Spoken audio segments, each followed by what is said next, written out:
This is Christopher White. I'm with the Daily Color News Foundation. I'm a senior reporter. And we're talking to Ashley about China's wet markets, and Asian wet markets in particular, which is where experts believe is where the coronavirus or COVID-19 originated before it spanned the globe and eventually settled on the United States, where it's killed north of 10,000 people. Okay, so Ashley, tell us about what Peta is doing with respect to these wet markets, how their perspective on these markets, whether they think they're a benefit to society or a negative or what have you. Just sort of give us Peta's view. Sure. Well, these wet markets, in addition to being extremely cruel to the animals who have to be confined there, are just ticking time bombs in terms of public health. We have gotten reports that this is where the coronavirus originated, that these markets are back open in spite of that fact. And for anyone who's not familiar, wet markets are places where you see caged live animals. We're talking about wildlife, domesticated animals, sometimes even stolen dogs and cats, next to dead animals, next to produce. The live animals are stressed, they're sick, they're sitting in their own feces and urine and blood. So these are just breeding grounds for disease and filth. And this is not the first time that we've seen a deadly disease originate in one of these markets. But I think that it's certainly being felt around the world to a larger extent than we've seen before. Right, and they said that at least from the experts I've heard from, they said it's the breeding ground for a type of zoonotic disease, I guess, which is what coronavirus is, or the virus that creates the COVID-19 disease.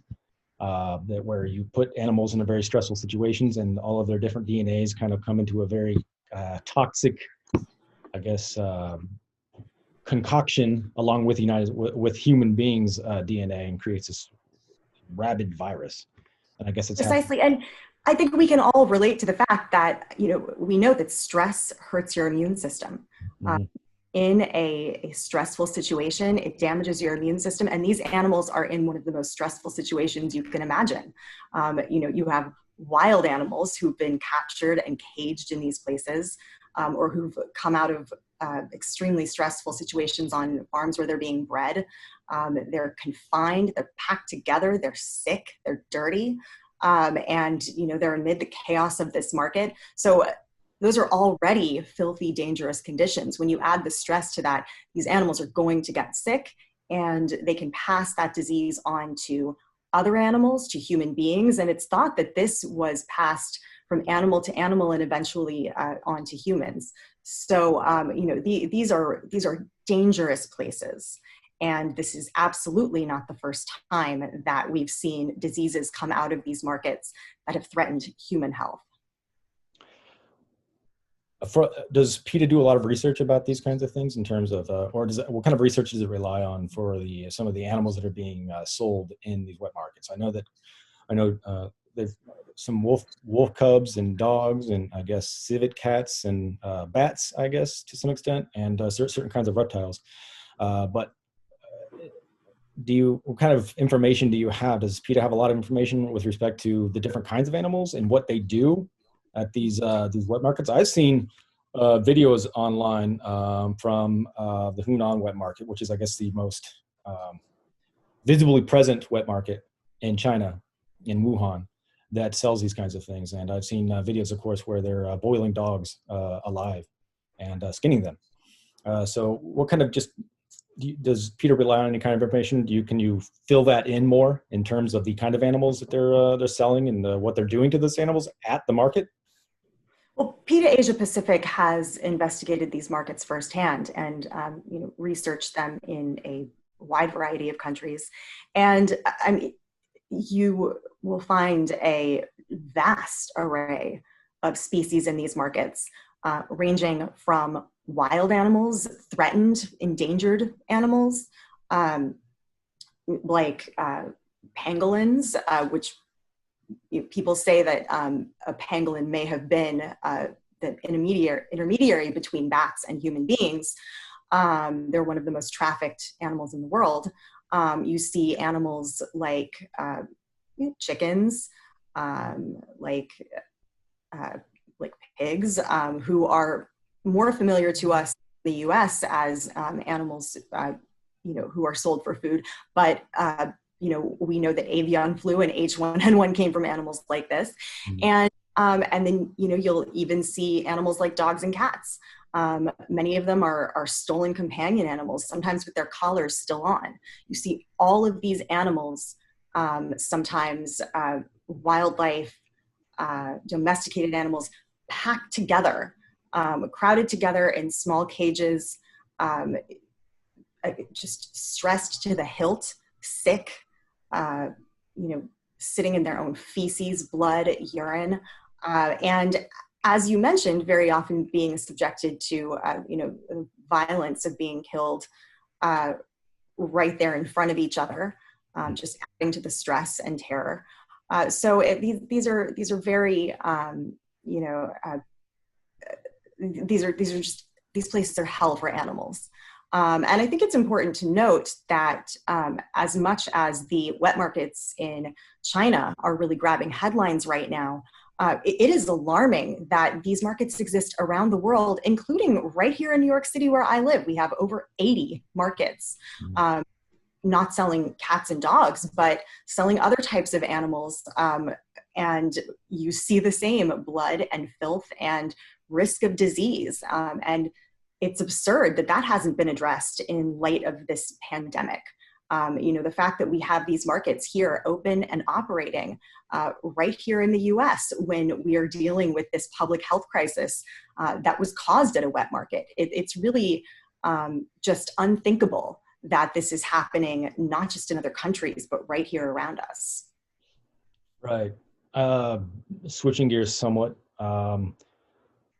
what does Peta say to some of the critics? There's a lot of critics out there. There's a lot of anthropologists and a lot of science writers. I think there was one person who wrote a Bloomberg opinion piece. It was a couple of days ago, April 3rd, I believe, or maybe April 4th. I can't remember which, but suggesting that these wet markets are actually preferable to supermarkets because they provide the citizens in China and citizens across the Asian Pacific access to fresh produce and fresh animals and fresh food supply, whereas in supermarkets in those countries are not up to the task of providing clean, sustainable, they say, foods. What's the argument against that? Is there some sort of a regulations that would be permissible? Could these sort of markets exist? These wild markets exist if China developed the right types of legislation or regulations to control them? The only regulations that would make places safe would be having them switch to being produce markets and taking the animals out of the picture.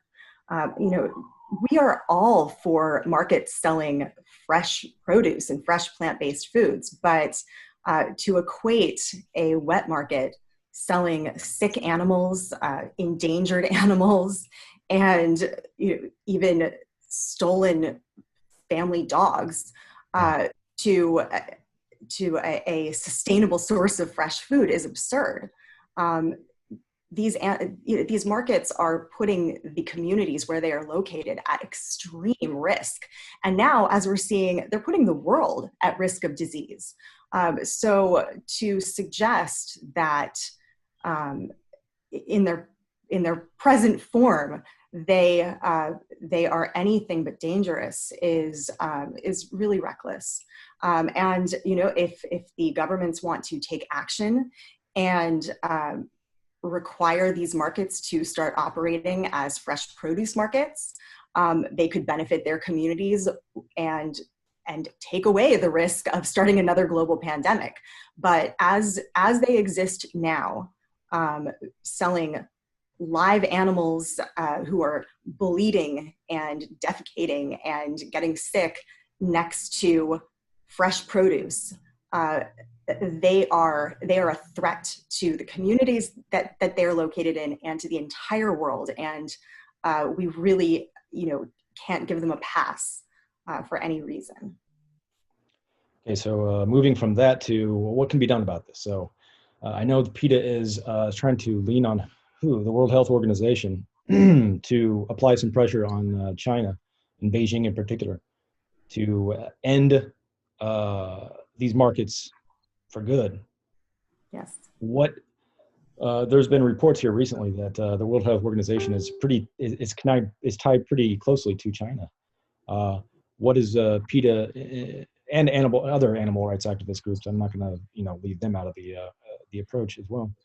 What can be done about this? Are there other avenues to try to head this off at the pass, to eliminate these kinds of markets while not going through WHO, or perhaps calling for more structural reforms within the World Health Organization before you can get to that point where you can force WHO to apply some pressure on China? Well, the World Health Organization has a responsibility to protect the public, and that means that they need to act quickly, putting politics aside and calling for the closure of wet markets worldwide, from Wuhan to New York. And failure to close these cruel breeding grounds for disease is putting millions of human lives all around the world at risk. It's true that it's going to take each individual government in China, Indonesia, the United States, where these markets are located, to ultimately take action and get them closed.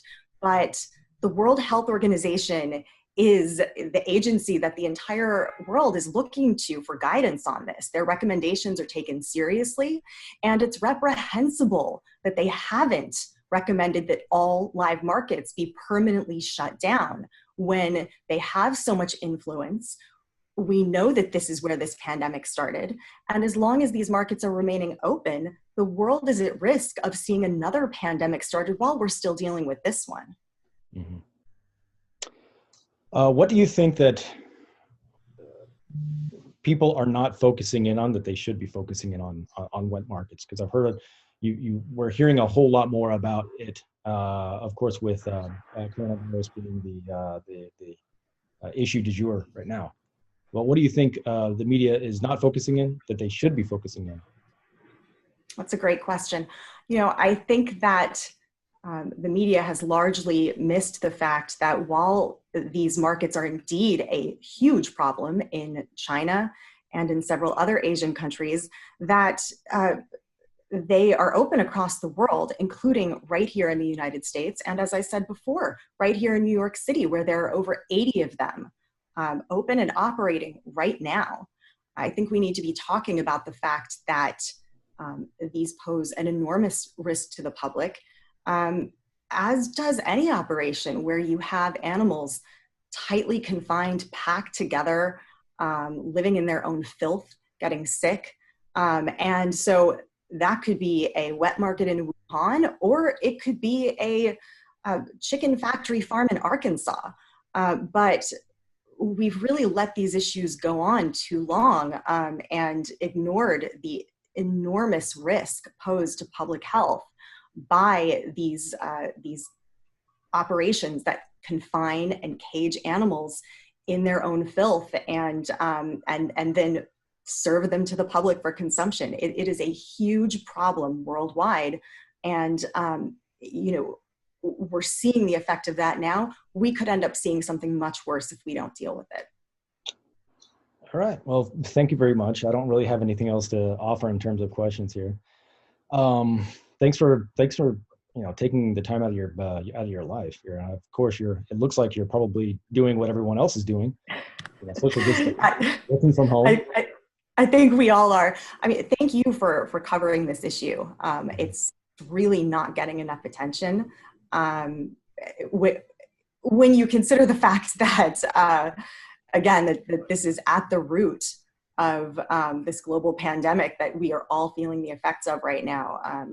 This should be in the headlines. This should be a number one priority for the World Health Organization. And the fact that it's not is disturbing. So I appreciate you taking the time to talk about it. You're very welcome. And thanks for talking to me, Ashley. Absolutely.